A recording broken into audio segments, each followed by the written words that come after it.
Chair recognizes Representative Toth to speak against. Members, it was the 81st legislative session that imposed licensing on my business, or my industry. And combine that with the economic downturn that happened in 2008 and 2009 and almost put my company out of business. And I know everyone has great intentions when they come here and they represent an industry or friends that say, hey, we've got to have this licensing, and then we say to them, yes, but I'm a free market person, however. And it's that however that imposes and does more damage to small businesses across the state of Texas than any single thing that we will do. It's not just a $150 fee.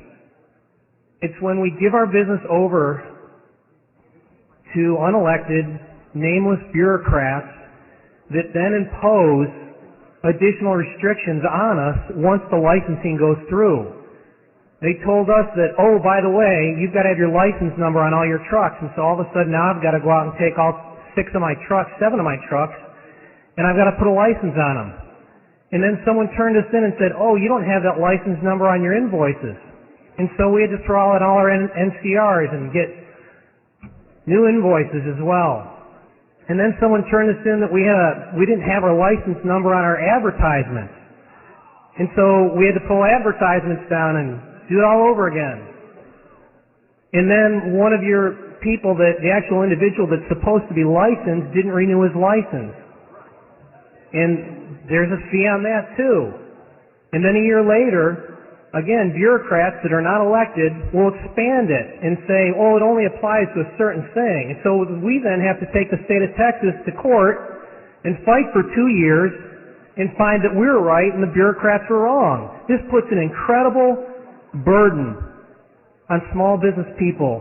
Anyone that has ever started a small business across the state of Texas knows that 90+% of all businesses that start will fail within the first 5 years. Of the 5% or so that make it past the first 5 years, half of them will collapse within the next 10 years.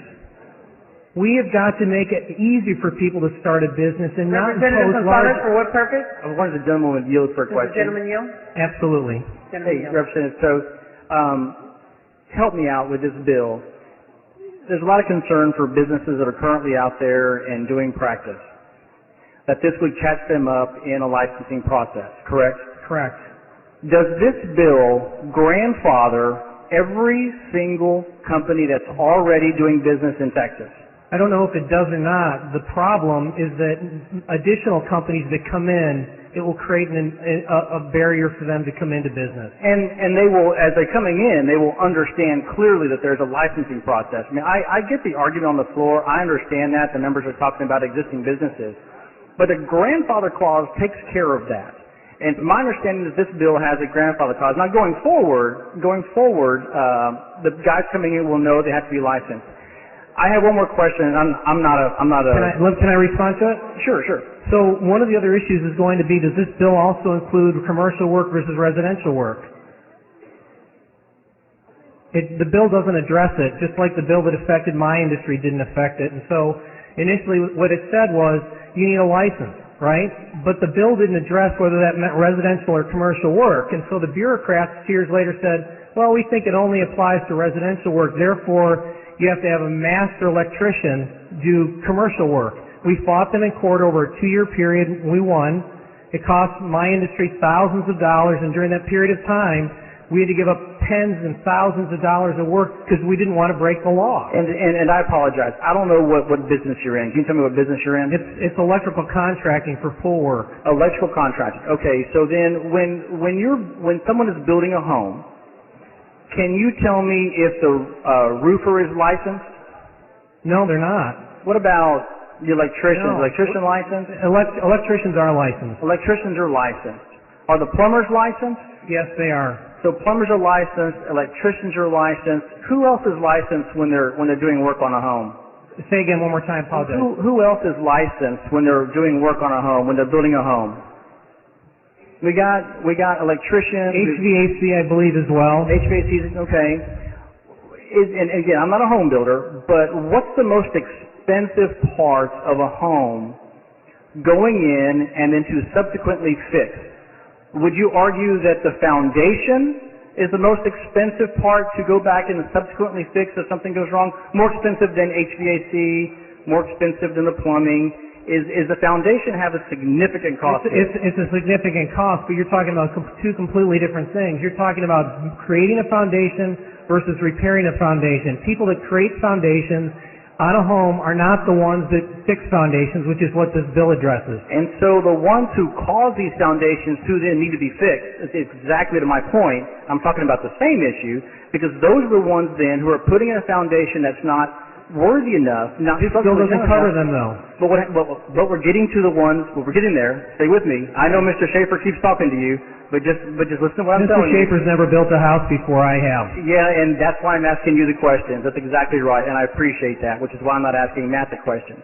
So what we're talking about here is you have the foundation coming in that is extremely expensive to pour, extremely expensive to fix, and all I'm arguing is that, given the fact that that is structurally one of the most important part of the home, that we should have that right. And I think that's what Representative Orr is trying to do, and I appreciate everything, Steve. I'm still not sure what the question is. Well, the question is, wouldn't you agree? No, because you're talking about... The foundation is not the most expensive whether part? it's a slab-on-grade construction of a foundation or post-tension slab, those are usually engineered. The people that actually build and pour it have nothing to do with it. It's done by an engineer that lines it out and says, this is the type of rebar. Representative Sheets raises a point of order. The gentleman's time has expired. The point of order is well taken, sustained. Members, we have another representative who would like to speak against this bill. Representative Schaefer.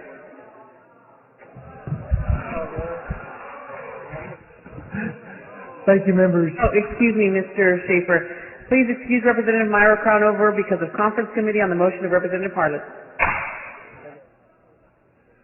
Members, I want to point out that many cities already have regulations on foundation repair.